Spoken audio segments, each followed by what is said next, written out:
Wherever you are in the world, welcome to part one of my take on why the situation in the Middle East is part of a much larger geopolitical game.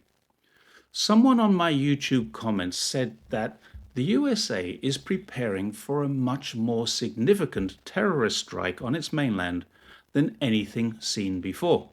I hadn't heard about this, but I looked into it and on closer research found it to be true. The FBI Director, Christopher Wray, did indeed warn the Senate just a few days ago that there is an increased threat to the US. The threat, according to Wray, comes from ISIS, Al Qaeda, and of course Hamas, or Hamas sympathizers. And I couldn't help but wonder how all this came to be. ISIS, it is well documented, came about because of the US invasion of Iraq and was born out of Al Qaeda. Al Qaeda was formed as a resistance to the Russian invasions of Afghanistan, and it was trained, funded, and supplied by the CIA, who were very happy to use them in a proxy war. Hamas, we have learned, was created by, or at least encouraged and supported by Israel in order to offset the power of Yasser Arafat's Fatah party, which had gained recognition in most of the Middle East as legitimate, but was considered a terrorist entity by Israel. In other words, the USA has been the cause of the creation of all of its current enemies. In the USA, there is an upswelling of anger at the current Gaza bombings. Of course, there are many Jewish supporters who say Gaza is all about Israel's self-defense, but that's becoming less and less a positive talking point as hundreds of thousands of people go to the streets to protest. In a few days, or weeks at most, there will be no Palestinians left in large parts of the Gaza Strip, a textbook definition of a genocide. There is even an Israeli minister suggesting the best way to do this would be to use a nuclear bomb. He was stood down, but given the rhetoric coming out of the Knesset and the Defense Department of Israel, it's possible he wasn't stood down for the suggestion, more likely for simply speaking out loud about it. A consent for war needs to be gained in the USA, and it isn't there at the moment. Even the most bloodthirsty of people know. They know that if you threaten to bomb a hospital because there are enemy commanders in it, the enemy commanders will move, whereas the patients and staff caring for them can't. So if you bomb it, you know you're bombing innocent people. When you threaten to bomb a place and people do move, they go to refugee camps. But from there, there's nowhere else to go. If you threaten to bomb that refugee camp and you give warning that you're going to, once again, the people hiding there will move, but the refugees have nowhere to go. This is not warfare, and even the most bloodthirsty advocate of Israel is struggling to defend this action.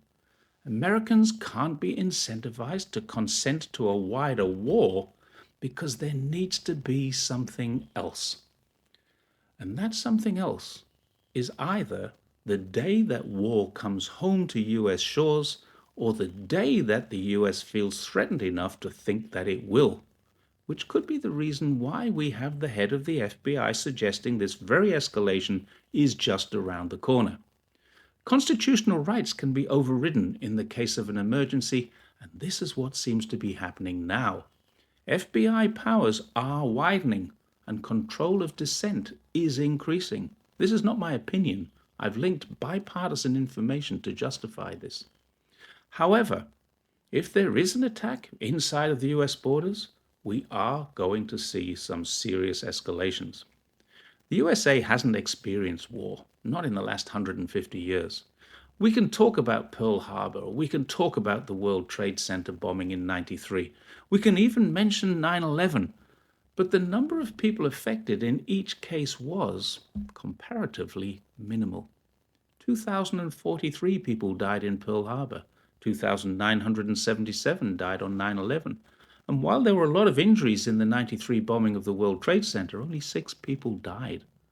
More Palestinians have died in Gaza in the last 3 weeks than those 3 events, life-changing events, combined. And more are still dying on a daily basis. War coming to the US is not the same as an individual strike every few years. FBI Director Wray is talking about a series of attacks which will affect a large number of cities. And if that happens, then the US will know what it's like when death and destruction are rained down on them in a sustained manner. When it's unsafe to walk across the road because a sniper can take you out. When your homes, community centers, and hospitals are not safe because they could be targets of a strike. That's what the FBI is now suggesting is possible. The US has proven time and time again they don't need evidence to destroy a country. They only need a reason. And even that can be flimsy and construed without any basis in truth. That reason could be exactly what Director Wray is suggesting as possible. And if it happens, all fingers will point to Iran. What makes this scenario much more frightening is that the US has made such a massive terrorist strike a viable option through two different problems. One is that over 1 million refugees entered the United States last year. These are people escaping conflict zones, mostly created by the USA, and economic refugees displaced by US economic strategies. The other problem is thanks to the Second Amendment. Anyone can get the weaponry they need just by taking a trip to the local shopping center, visit a gun show, or buy firearms online in one of the 28 states that do not require online background checks for private sales. Interestingly, and completely aside to this information, contrary to the sensational media reports that we saw last year, China didn't make the top 10 in this list of refugees. And in every case, the people who did came from somewhere that the US has, through military or economic action, influenced their decision to leave their home country. We know the USA is the only country in the world to have unleashed the power of an atomic bomb on a civilian population, and they did it twice. And we know they are the most aggressive nation in human history. We know that the US is a country built on genocide of local populations, and we know it has a history where war has become ingrained in the DNA. Where does this knowledge lead us? It leads to an inevitable conclusion that if the mainland is attacked, the USA will, not might, but will do something terrible. Despite the fact that there's a paper and a money trail to their own part in the creation of their enemies, the US has accused Iran of supporting them. And while they might have evidence of this, it hasn't been presented to the United Nations. And even if it were, we'd need to ask ourselves how reliable it is, as we know they've lied about their justifications in the past. So Iran would be the certain target of US retaliation. The current and previous administrations all suggest Iran is their most dangerous physical enemy, while China is their most dangerous economic enemy.